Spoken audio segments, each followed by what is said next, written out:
అది భగవంతుడి యొక్క కృప వల్లే కదండి. అవును. ఈరోజు మనకి ఈ జన్మ వచ్చింది అని అంటే స్వామిని స్మరించాలి. హరి హరి హరి హరి అని అంటాం మనం. హరి అష్టకము అని అంటాం అనమాట. హరినామస్మరణతో ప్రారంభం చేయాలి రోజు అని చెప్తారు.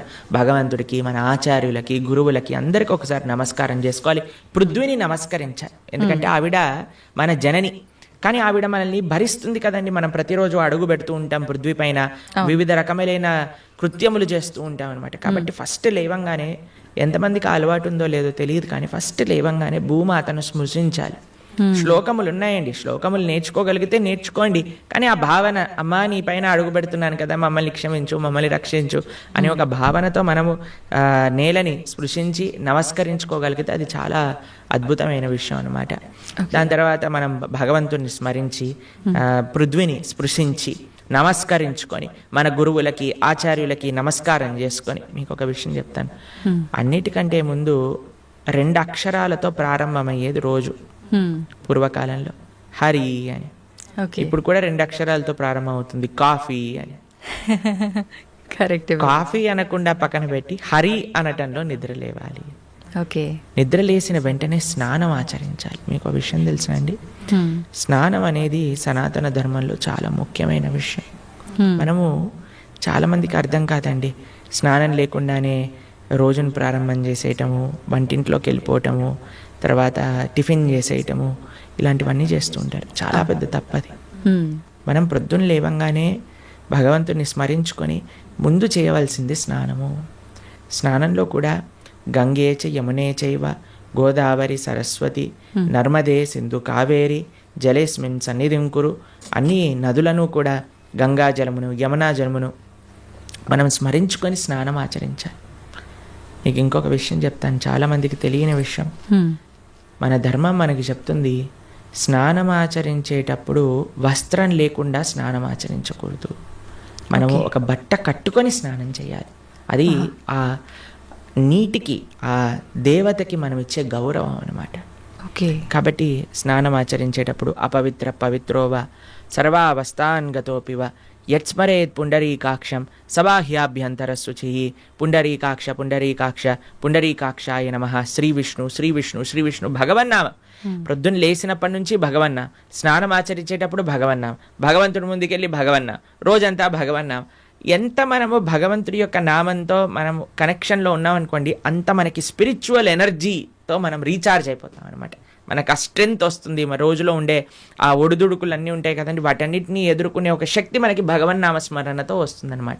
కాబట్టి ప్రొద్దున లేచాక హరినామస్మరణ, దాని తర్వాత చక్కగా మనం చేయవలసినది స్నానము, దాని తర్వాత భగవద్ ఆరాధన.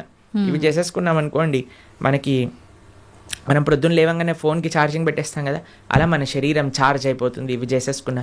దాని తర్వాత రోజులో ఉండే మన కార్యక్రమాలన్నీ కూడా మనం చేసుకుంటూ ఉండొచ్చు అనమాట. ఓకే.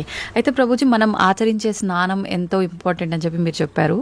అది ఆచరించడం ఒక ఎత్తు అయితే సమయం కూడా ఇంపార్టెంట్ అని చెప్పి అంటుంటారు కదా ప్రభుజీ, ఏ టైంలో స్నానం ఆచరించాలి అని చెప్పి, అది ఎలా చూసుకోవాలి? మనము, మన శాస్త్రాలు చెప్తున్నాయి బ్రహ్మ ముహూర్తంలో నిద్ర లేవాలి అని. అంటే సూర్యుడు వచ్చే ముందు. ఓకే. ఇప్పుడు మీకు ఒక విషయం చెప్తాను. మీ ఇంటికి ఒక గెస్ట్ వస్తున్నారు అనుకోండి. సరే, ఈరోజు మీకు పండగ రోజు మీరు ఏం చేస్తారు? అరే ఈరోజు పండగ, త్వరగా లేవాలి, త్వరగా లేసుకొని కార్యక్రమాలన్నీ చేసుకొని నైవేద్యాలన్నీ తయారు చేసుకొని మనం త్వరగా ఈ పండుగని ముగించుకోవాలి, అమ్మవారి పూజ చేసుకోవాలని మీరు అనుకుంటారు. అవునా కాదా చెప్పండి? లేదా ఒక గెస్ట్ వస్తున్నారు అనుకోండి. సపోజ్ మీ గురువు గారు రేపు మీ ఇంటికి వస్తున్నారు అన్నారు అనుకోండి. మీ గురువు గారు ఇంటికి వచ్చాక బయట నాక్ చేశాక మీరు లేచి స్నానం చేసి రెడీ అవుతారా? లేదా ఆయన వచ్చే ముందే అన్ని సదుపాయాలన్నీ కూడా సక్రమంగా చేసుకొని పెట్టుకుంటారా చెప్పండి? వచ్చే ముందే చేస్తాం, అంతే కదండి. ఎవరైనా గెస్ట్ వచ్చినా, మన ఇంటి గురువులు వచ్చినా, ఎవరో ఒకళ్ళు అలా చేసుకుంటాం కదా.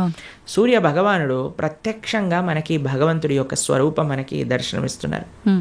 ఆయన ప్రతిరోజు ఉదయించే ముందే మనం నిద్ర లేవాలి. దాన్ని బ్రహ్మ ముహూర్తము అని అంటారు. సూర్యోదయం కంటే ముందు మనం నిద్రలేచి మన యొక్క స్నానాది కార్యములన్నీ పూర్తి చేసుకొని మనం రెడీగా ఉండాలి సూర్యుడిని స్వాగతించడానికి. మన యొక్క భగవన్నామ స్మరణ చేసుకుంటూ మనం రెడీ అయిపోతాం అనమాట. అందుకే సంధ్యావందనాది కార్యక్రమములు మనం ప్రొద్దున పూట, మధ్యాహ్నం పూట, సాయంకాలం పూట 3 పూటలు చేస్తాం అనమాట. ఆయన ఎవరికి చేస్తున్నాము అని అంటే సూర్యమండలంలో మధ్యలో ఉన్న భగవంతుడికి మనం చేస్తున్నాము. కానీ ఆయన మనకి భగవంతుడిని దర్శింపజేసే ఒక ప్రత్యక్షమైన క్యారియర్, ఓకే. కాబట్టి మనం ఆయన వచ్చే ముందే మనం నిద్ర లేవాలి, ఆయన రాకముందే మన యొక్క నిత్య కృత్యములన్నీ కూడా పూర్తి చేసుకొని మనము ఆధ్యాత్మిక కార్యక్రమంలో నిమగ్నమై ఉండాలి. ఓకే. మీరు చూడండి, ప్రొద్దున పూట లేవటం అనేది అటు మన ఆరోగ్యరీత్యా, అలానే సామాజిక పరంగా, అలానే మన ఆధ్యాత్మికంగా, శారీరకంగా, అన్ని మానసికంగా అన్ని విషయములలో మనకి మంచి చేస్తుంది. అందుకే early to bed and early to rice keeps a man healthy, wealthy and wise అని అన్నారు. కాబట్టి ప్రొద్దున పూట బ్రహ్మముహూర్తంలో నిద్ర లేచి స్నానం ఆచరించవలే. ఇది ప్రతి సనాతన ధర్మానికి సంబంధించిన వారు తప్పక ఆచరించాల్సిన ఒక పద్ధతి. ఓకే. అయితే ప్రభుజీ, మనం మాట్లాడుకున్న దాంట్లో ఇంకొకటి భగవంతుడి ఆరాధన. చాలా వరకు అంటే ఇంట్లో మగవారు పూజ చేస్తేనే మంచి ఫలితం పొందుతారు అని చెప్పి ఈ మధ్య కాలంలో చెప్తున్నారు.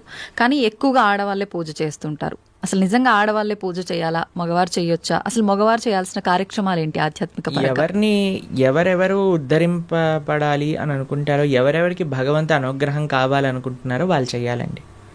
మీకు విషయం చెప్తాను. ఒక మగవాడు పూజ చేసిన, ఆరాధన చేసిన, పుణ్యం చేసిన, పునస్కారం చేసిన, దాంట్లో ఉండే 50% ఆడవారికి వెళ్తుంది. ఓకే. ఎంత? 50%. 50%. ఏదైనా పాపం చేశాడు అనుకోండి, దాంట్లో 1% కూడా ఆడవారికి రాదు.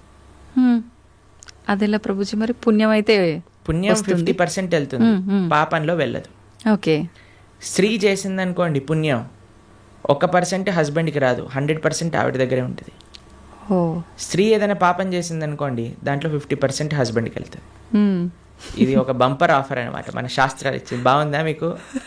బాగా అనిపిస్తున్నట్టుంది మీకు. శిల్ ప్రభుపాదుల వారు ఒక దగ్గర ప్రస్తావన చేస్తారు, everybody has to fly their own plane అంటారు. మనకి అంబరీష మహారాజు గారి వృత్తాంతంలో వస్తుంది.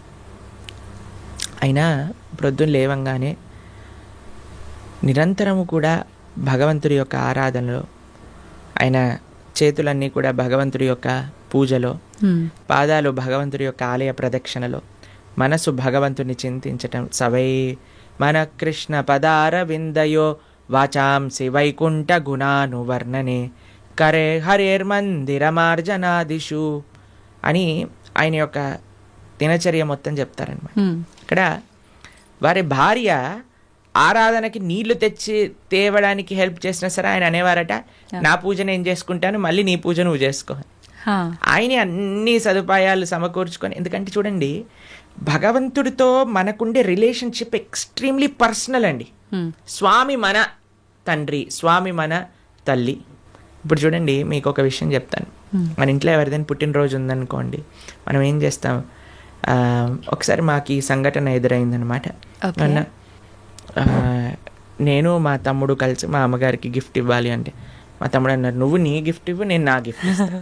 ఎందుకంటే అమ్మకి నీ గిఫ్ట్ వేరే, నా గిఫ్ట్ వేరే. ఎందుకంటే మన ఇద్దరికి అమ్మ కదా. కాబట్టి అమ్మతో నాకుండే రిలేషన్షిప్ ఒకటి, మా తమ్ముడుకుండే రిలేషన్షిప్ ఒకటి, అంతేనా? అయితే మేమిద్దరం అనుకున్నాం, సరే నేను నాకు తోచింది, నాకు ఇష్టం ఉన్నట్టుగా నేను చాలా బాగా పెయింటింగ్ చేసేవాడిని అనమాట, డ్రాయింగ్ చేసేవాళ్ళం అనమాట. అయితే నేను ఇచ్చేస్తాను, నేను ఏదో ఒకటి స్కెచ్ చేసిస్తాను అంటే, మా తమ్ముడు అన్నాడు, నేను ఏదో ఒకటి తయారు చేస్తాను, ఏదో ఒక బొమ్మ లాంటిది ఏదో ఒకటి తయారు చేస్తాను, ఇస్తాము అని ఇద్దరం వేరు వేరు చేసి ఇచ్చామన్నమాట. అంటే ఎందుకు అని అంటే, మనకి మన ప్రేమను వ్యక్తపరచుకునే మార్గం ఒకటి, ఒక ఇంట్రెస్ట్, ఒక టాలెంట్, ఒక way of expressing hour love ఉంటుంది, అంతే కదా. అలానే భగవంతుడితో కూడా ఒక భర్త తన కర్తవ్యం, అరే నేను భగవంతుడి యొక్క మార్గంలో, నాకు భగవంతుడు అవసరము, అందరికీ భగవంతుడు అవసరమే కదండి. ఆయన అందరికీ తండ్రి, తల్లి, పిత, పరమాత్మ అందరికీ ఆయనే.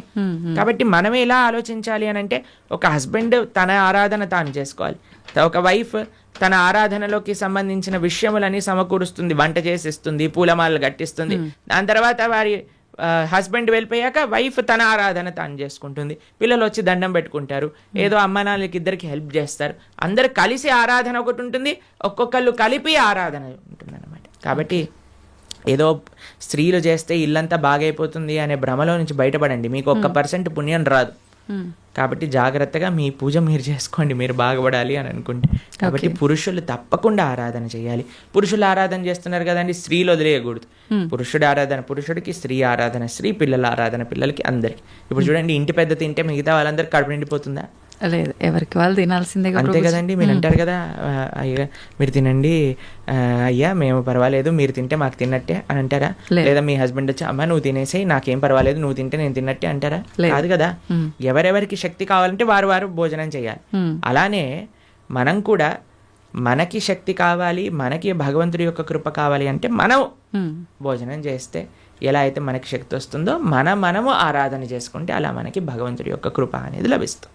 ఓకే ప్రభుజీ, చాలామంది ఏదైనా మంచి జరిగినా చెడు జరిగినా నా అదృష్టం బాగాలేదు, నా రాత ఇంతవరకే ఉంది, భగవంతుడు ఇలా రాశాడు అని చెప్పి అంటూ ఉంటారు. నిజంగా అంటే మన చేతిలో ఏముండదా, మనం చేసే పనులను బట్టి మన లైఫ్ని డిసైడ్ చేసుకోవడం? భగవంతుడు పుట్టినప్పుడే అవన్నీ డిసైడ్ చేసి ఇలా అని చెప్పి చూస్తాడా? మనకి ఒక సర్కమ్స్టెన్స్ ఇస్తాడండి భగవంతుడు. చాయిస్ ఎప్పుడు మన చేతుల్లోనే ఉంటుంది, మనం ఏం చేయాలి అని. ఫర్ ఎగ్జాంపుల్ మీకు ఒక విషయం చెప్తాను. ఒకరికి ఇల్లు రాసుంది, ఒకళ్ళి ఇల్లు మీకు మీ జీవితంలో కలుగుతుంది అని రాసి ఉంటుందండి. కానీ ఆ ఇంట్లో ఏం చేస్తారనేది మీ చేతుల్లో ఉంది. ఓకే, ఇల్లు వస్తుందనే వరకు మాత్రమే మన చేతుల్లో ఉంది. ఇంట్లో ఏం చేస్తాం, మనం ఒక చక్కటి పూజ చేసుకుంటామా, పునస్కారం చేసుకుంటామా, లేదా 10 మందిని పిలిచి మందు పోసి డాన్స్లు వేస్తామా అనేది మన చేతుల్లో ఉంది. మీరు కానీ మంచి ఆరాధన చేసుకున్నారనుకోండి, ఆ పుణ్యాన్ని బట్టి మీకు నెక్స్ట్ ఏమవుతుందో రాసింది. లేదు మనం తప్పు చేసామనుకోండి, ఆ తప్పు బట్టి నెక్స్ట్ కర్మ ఏర్పడుతుంది అనమాట. What is return is what you will get. మనకేం వస్తుంది అని, దాంతో మనం ఏం చేస్తాము అనేది రాసలేదు. అది మనకు వదిలేశాడు భగవంతుడు. మన విచక్షణతో, మంచి మనస్సుతో మనం దాన్ని ఆచరణ చేయాలి. అంటే మన చేతిలో ఉన్నట్టే, 100% మన చేతుల్లో ఉంది. ఇప్పుడు అంటుంటారు కదా, పరిస్థితులను బట్టి, ఇంట్లో వాతావరణాన్ని బట్టే పిల్లల బుద్ధులు కూడా అని చెప్పి. ఇప్పుడు ఇది కూడా అలాగే, భగవంతుడు మనకు ఒక ప్లాట్ఫామ్ ఇచ్చి వదిలేశారు, ఎలా అనేది మన చేతుల్లోనే ఉంది. ఇప్పుడు మీకు ఒక ఫోన్ ఇచ్చారనుకోండి, ఫోన్ ఇచ్చారు, ఫోన్తో మీరు ఏం చేయొచ్చు అనేది మీ చేతుల్లో ఉంది. ఒకళ్ళు ప్రవచనమైనా అయినచ్చు, లేదా పిచ్చి పిచ్చి సీరియళ్ళు సినిమాలైనా చూడొచ్చు. ఫోన్ రావటం మన చేతుల్లో ఉంది, దాంతో ఏం చెయ్యాలి మీ చేతుల్లో. ఇప్పుడు మీరేం చేస్తారు, పిల్లల్ని స్కూల్లో వేస్తారు, మంచి స్కూల్ చూస్తారు. అరే ఈ పిల్లలు మంచి చదువుకోవాలి, మంచి స్కూల్లో చదువుకుంటే వాళ్ళు మంచి మార్గంలోకి వెళ్తారు. కష్టమైనా ఏదైనా సరే, కష్టపడైనా సరే వాళ్ళని మంచి స్కూల్లో జాయిన్ చేస్తారు. మంచి స్కూల్లో జాయిన్ చేశాక వాడు చదువుతాడా లేదా అనేది ఎవరిపైన నిర్ధారణ పడి ఉంటుందండి? వాళ్ళపైన. ఒక స్కూల్లో ఒక టీచర్ 10 మందికి ఒకటే రాగంగా చదువు చెప్తుంది, కానీ ఒక్కొక్కరు ఒక్కొక్క విధానంగా చూసుకుంటారు. ఎందుకు? వాళ్ళ శ్రద్ధ బట్టి. ఓకే, అలానే మన జీవితంలో కూడా ఏమీ నీ దగ్గరకు వస్తుంది అనేది రాసి ఉంటుంది, దాన్ని ఎలా యూజ్ చేస్తావు అనేది నీ చేతుల్లో ఉంది. ఓకే ప్రభుజీ, అంటే దీని ఆధారంగా తీసుకుంటే అంతా మంచిగా ఎక్కువ డివోషనల్ సైడ్ ఉండి అన్ని మంచి పనులు చేసి న్యాయంగా ఉన్న వాళ్ళు కూడా చాలా మంది ఇబ్బందులు పడుతున్న వాళ్ళని కూడా చూస్తున్నాం కదా. మరి భగవంతుడు అలాంటి వాళ్ళకి ఎందుకు సపోర్ట్ చేయడంటారు? మీకు ఒక విషయం చెప్తాను, చాలా జాగ్రత్తగా ఆలోచించవలసిన విషయం. నిజంగా ధార్మికంగా, నిజంగా ఆధ్యాత్మికంగా ఉంటే వాడెప్పుడు నాకు ఇబ్బంది వచ్చిందని అన్నాడు. మీకు ఒక విషయం చెప్తాను. మా అమ్మమ్మ ఆవిడ పెద్ద జీయర్ స్వామి వారి యొక్క శిష్యులు అనమాట. అయితే చాలా వృద్ధురాలు, 85 years దాటిపోయి ఉంటుంది. నడిచేటప్పుడు ఇలా వంగిపోయి నడుస్తారనమాట, మొత్తం ఇలా కిందికే చూస్తారు ఆల్మోస్ట్గా. చాలా ఆరోగ్యం అస్సలు బాగుండదన్నమాట. అయితే మాకు ఒకసారి ఫోన్ చేశారు. ఫోన్ చేశాక ఆవిడ రోజు ఒక 6-7 గంటలు భగవన్ నామ స్మరణ చేస్తారు. విష్ణు సహస్రనామం రోజు 2 పూటలు చదువుకుంటారు, గీతా పారాయణ చేస్తారు, అన్నీ చేస్తారు. ఒకసారి నాకు ఫోన్ చేశారు, ఆ అమ్మమ్మ యొక్క ఆరోగ్యం అస్సలు బాగాలేదు, ఫోన్ చేసి ఆవిడ యొక్క ఆరోగ్యం బాగా అవ్వాలి, భగవంతుడికి ప్రార్థన చేస్తున్నానని చెప్పు అని అన్నారనమాట.